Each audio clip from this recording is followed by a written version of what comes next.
you have an interest in horses and love learning more about horses, the horse industry, teaching, or even managing your own horse business, then you're in the right place. We would love you to join us on our mission, which is to improve the lives of horses around the world through the education of riders, handlers, and trainers. So get comfortable, listen in, and enjoy.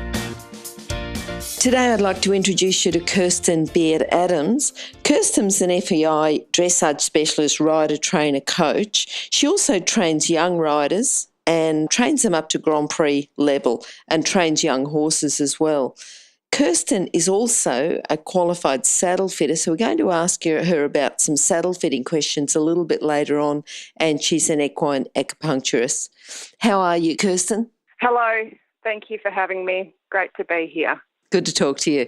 Kirsten, have you got a quote for us today, something that you may use in your lessons or something that's inspired you? Yes, definitely. It's mainly used daily. Life's a journey. The climb is great, but the view is wonderful once you get to the top.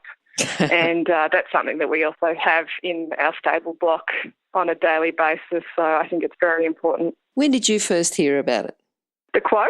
Yeah. Probably overseas, and also because my daughter is a young rider, and it's actually a Hannah Montana quote from a movie, and we've always taken it wherever we've been in the world. But as everyone knows, being in the equine industry, you have to be dedicated with a lot of hard work, but once you achieve it, it's a fantastic reward.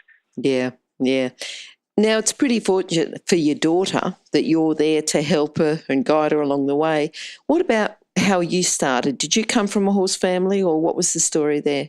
Yes, my father in Western Australia, his father actually bred some of the light horsemen for the war, and also my mother family grew up in Gruyere, which is in Victoria, Lilydale, and they had horses on the farm, so it has been in the blood for a couple of generations. And then I've been able to pass it on to my daughter, so we've been very fortunate to have an equine background throughout our bloodline, so we're quite honoured, and there's a lot of great stories to be told within the family. I'm sure there is, yeah. What about your memories? Do you remember the first time you had anything to do with horses or not? Yes, well, we grew up in a suburb called East Ivanhoe on the Boulevard, my sister and I as children in Melbourne. Mm-hmm. And we were very fortunate that we grew up on small acreage, but across the road from us was the Yarra River. And I used to always walk across the road to pat the horses, and it then became quite a regular moment for me straight after school to go down and sit on the fence, probably from the age of 8. And then I was offered a ride with a lady called Linda Hayes, who is now one of our top show riders, and she pretty much took me under her wing, and it all began from there.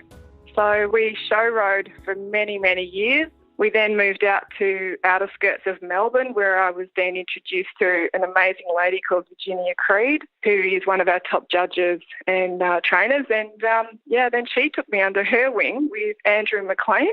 And then I started dressage, and we haven't looked back.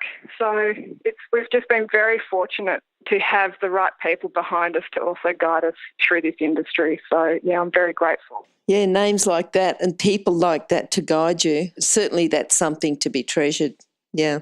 Yes, absolutely. And we're forever friends with them now and very, very close relations. And it's such a wonderful industry to be a part of when you have people who are willing to open their arms and help you at any stage when you need help. So, we've been very, very fortunate.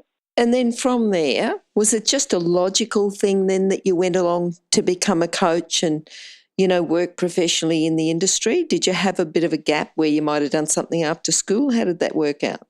Well, it's funny because I've always ridden my entire life. It was always in the back of my mind at school. If there was ever a day where we could have off, I was always riding. I went to a school in Kew, and everyone knew if Kirsten wasn't at school, she was riding. And I was just very, very fortunate to be allowed to be brought up in that type of atmosphere. And I was also, before I took on the horses full time, I was a fashion designer down in Chapel Street, been in the airlines, in operations with Ansett, and I've done quite a few jobs, but I've always gone back to the horses. And while you were doing the jobs, did you have the horses part-time, like on the weekends you'd still do horses or...? I was working, I probably worked 10 hours a day, maybe in South Yarra, and then I'd go home and work 3 horses to up to midnight at night time, and then I'd just do it all over again. So it was just a part of my energy and a part of my routine. Yep. And, you just didn't think twice about it. It was never a burden. It was always an enjoyment. But I have to say also I had my family behind me supporting me, so I was very, very fortunate to be allowed to do what I did. Yes. And if I had to work or go overseas for some work business function, I always had my family backing up and helping me with it. So, yes, I was very fortunate. That makes a difference, yeah. And what do you think are the core skills if people are looking for a career in horses now? What do you think are the core skills or the character traits that they need? Honestly, I have to say, if anyone comes to us and wants to work and learn, you must have a work ethic. I think if you do not have a work ethic or a positive drive to want to learn and improve, then in this industry you will struggle. And I've seen a lot of clients that I've also had when they're young. If they don't have the willing drive and power, honestly, they will struggle in this industry. So that's really the main importance, because it's hard work. It is a hard work industry, but it's wonderful. Yeah, definitely. And you've said about Linda and Virginia and Andrew. Is there anyone else that's really influenced you? Definitely. Oh, there's many, many people. We have literally grown up for the past 14 years with a gentleman from Queensland named Ben Conn as well, who literally accelerated my dressage career and my training. He really was, and he still is, a biomechanical specialist that just allowed me to accelerate my learning and understanding. So my daughter also trains with him in Europe when we come and go, as he has a barn in Germany at the moment. I've trained with Laura Bechtelsheimer, who was one of the Olympians for England. My daughter's just finished training with Spencer Wilton, who is also an Olympian in England. We've had many German trainers come over, Leonie Brummel. So we try to grasp and allow ourselves to learn as much as possible from as many coaches. We're very blessed, especially in Australia. We're very close friends with Brett Parbury, who also rides for Australia, and also Marie Tompkinson. So they're always willing to open their doors and help Georgia if she ever needs some touch-up training before a big competition. Yep. Another family, not only Andrew, but also Alistair and Ricky up at the AEBC. We take our young horses up there as well and do training with horses in crowds, and we try to put our horses into situations that we don't want to personally be in at competitions, but we do train for that moment in case we do have a situation to make sure that, you know, you can ride through that incident. So the AEBC has been a great influence. Good. And horses. Who do you think the horses have been who've influenced you the most? Personally, I had a horse named, she's still in the back paddock. She's 24 years old, and her name is Jess, which was Schultz Noir. She is by Tintagel Magic, which is one of Andrew McLean's old stallions, out of our Jill Schultz mare, and that Jill Schultz mare has bred us some of the best FEI horses that we've ever produced, and we're absolutely blessed to still have them. And another one that we had was an import that her name was Cassiopeia, who unfortunately passed away this year due to uveitis, which was a terrible disease which she acquired. And she also bred us some incredible horses from Germany. And the main horse that we have right now is a German horse that we imported named Wildlife X, and he's trained to Grand Prix, and he's my daughter's horse, so he arrived last year. Pretty special horse, yeah. Yes, very special horse, so yeah.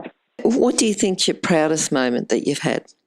Personally, for myself, I think being able to take my horses from nothing to a high level and just being able to produce them myself, I think that's really the proudest moment in my life. But now, since I've had to pass the gauntlet because of my back injury, it's just watching my daughter achieve and become the rider that she is now, as she's now training Grand Prix.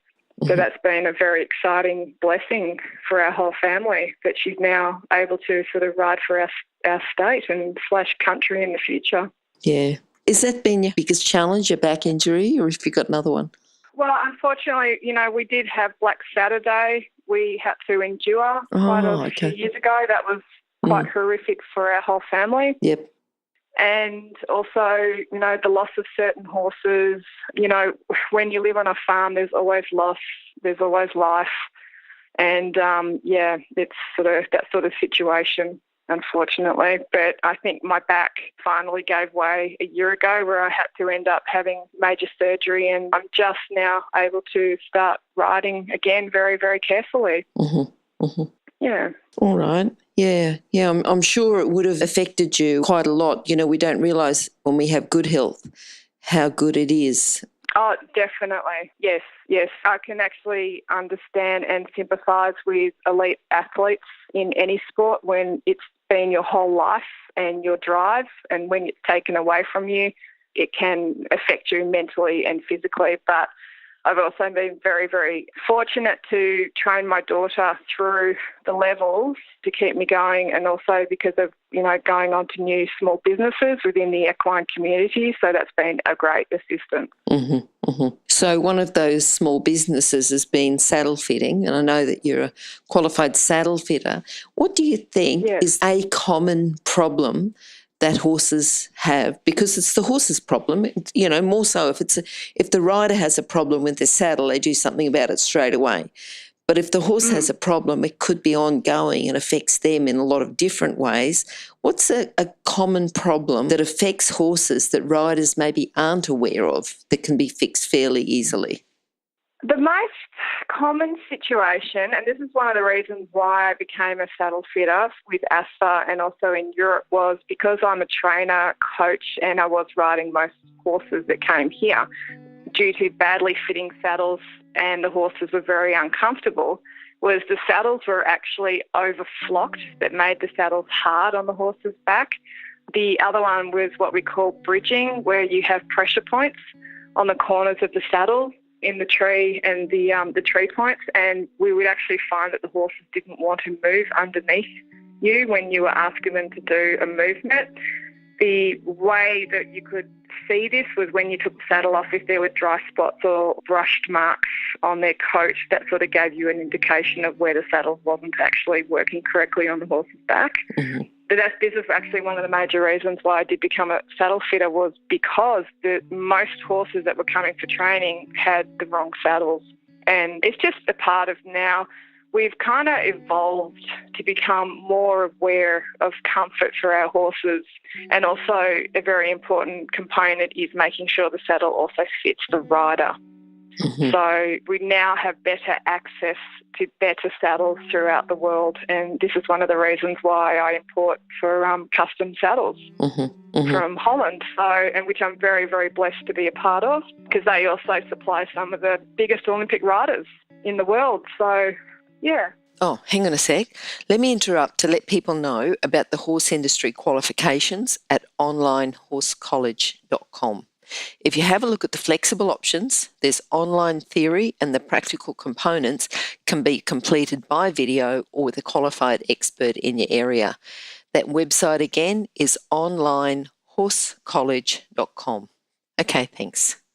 So when you say a saddle fitting the rider, I mean, obviously the right size, right position. I mean, is that it, or is there more to it than that?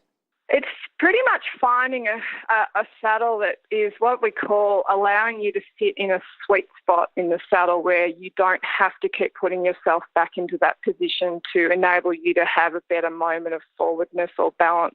It comes down to whether the saddle could be too wide for your hips, or whether the knee block is too big that it pushes your leg backwards. And this is a very important component, where the better you sit and the better you are balanced, the better the horse is going to be as well. So your timing is better in a moment of forwardness, or asking the horse to slow down or go sideways. Okay. It's one thing that I really love is watching a horse and rider change as you play around with different saddles. Yeah. All right. So the three main problems there, the overflocking, the bridging, and the finding the sweet spot. If a rider can find the sweet spot, they feel like they're not constantly checking. The bridging, I understand, because of the taking the saddle off, seeing where the patches are that aren't sweating. The overflocking, how can people check about the overflocking? Well, you can either flip your saddle upside down so the panels are looking at you, and you can feel over the panels whether they're very hard. So if you can press your fingers into them and they feel like you're pressing into a nice mattress, then the flocking is quite good. Mm-hmm. But if you're pressing into flocking that feels like wood, then you have to then imagine what that is then giving the horse as they're trying to lift their back and move underneath you. Okay. And that's why some horses become sore in the back and then they become behavioural. So the overflocking, is that caused by someone pushing too much flocking into the amount of space, or does that come with time? Yes, correct. No, well, it does come with time. It does, yes, but it's also the saddle-fitting person pushing too much flocking in. Mm-hmm. Mm-hmm. But we are evolving now in our country that we can now fit trees to horses' backs and then go from that tree that may fit the horse to then making the saddle around that tree. So, yeah, we're very fortunate. Okay. The other thing I wanted to ask you about, and this is to do with acupuncture, what's the most common thing that can be fixed with acupuncture? When I was doing it full-time before my injury, the biggest call-outs, believe it or not, were for horses foundering and laminitic issues. I have training with the Queensland Institute of Acupuncture under the equine, where we're able to use certain needles on what we call ting points around their feet to allow them to almost bleed a little bit, and this then alleviates the pressure. It's brilliant. I think Chinese medicine is just beyond our world. It is phenomenal. We've used it for hormones. We've used it for laminitic issues. I do use it for horses that have sore backs as well. And then, it then also starts to complement your training. It starts to complement the hormone levels of the horses. It complements the muscles and then the saddles. So they all play a very key component to each other. So, it's very important. So it's really a holistic. Oh, it's very, very holistic. But it's to see the horses the next day, it's phenomenal. Another one we also do is a relaxation point acupuncture that allows the horses to be less stressed. Okay. And you can see it in their eyes. You can see the proof. It's wonderful. Yep. And is that good for people who are at competitions to go there or beforehand? When's the best time for that? We do it before. We don't do it at competitions. Mm-hmm.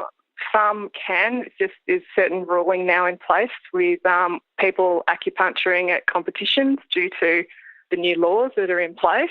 But, we mainly do it at home or with clients' horses that need work done through. And you can also use as a manipulation as well, just to allow the muscles to relax.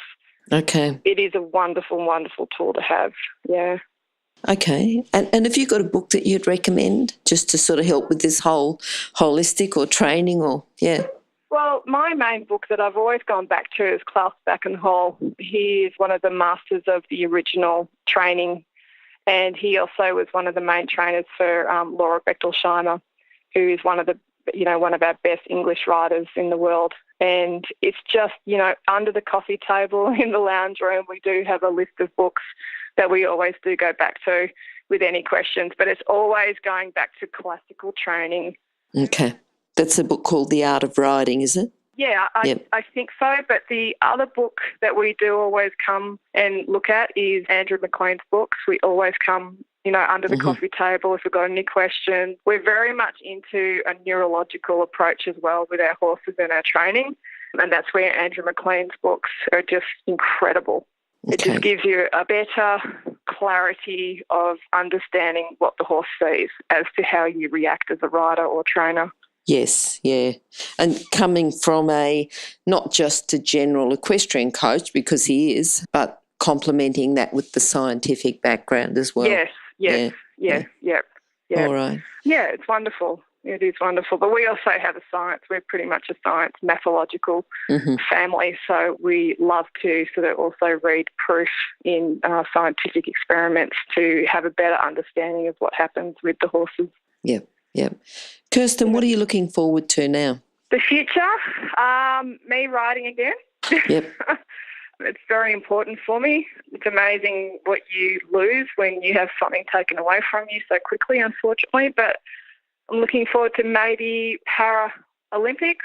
I am now allowed to do that because of my situation with my spine. But the main thing is to keep training Georgia to follow her dreams and represent Australia. Mm-hmm, mm-hmm. We also have a horse in Europe which will be ready for her next year if she wishes to stay over there, but she has now been invited to England to go and ride and train with some very, very special people. So but that's going to be really our dream, to be able to support her, to enable her to achieve her dreams. Good. Yeah. Okay, Kirsten, can you sum up your philosophy into a lesson today for our listeners? Equestrian, you must have passion, you must have drive, you must have patience. Life is a journey. Sometimes we go backwards, sometimes we go forwards. Expectations are always high, but as long as your expectations aren't too high, you will always achieve. Okay. All right, and Kirsten, how can people contact you? I'm on Facebook under Kirsten Beard or Chevelle Sport, which is our other business, Equine Horse Rugs. I'm also contactable on kirsty@chevellesport.com.au. But we are also Carlisle Park Warmbloods in Yan Yan, and everything is obtainable through the internet or Facebook. Okay, great. And that will be also on horsechats.com/Kirsten Beard-Adams, or else just search Kirsten. Okay. Kirsten, thanks very much for talking to us. Certainly been enjoyable. Oh, absolute pleasure. Thank you. And very interesting, just having that extra insight about saddle fitting and acupuncture. I just think it's such an important component now to enable your horses to improve and to also read and understand the signs when the things aren't going correctly. Mm-hmm, mm-hmm. And to be able to educate people for the future, and also especially our young riders. I think that's just pertinent. Yep. So it's very important. All right. Thanks, Kirsten. Hope to catch up with you again sometime. All right. Thank you. Thank you. Bye. Oh, wait. Before you go, if you're an equestrian coach or a horse riding instructor, or even if you aspire to be one, have a look at the free video series for horse riding instructors on the Horse Chats website. Go there now. Have a look. horsechats.com. Remember that our comments and instructions are general in nature and do not take into consideration your individual horses or your individual ability and circumstances.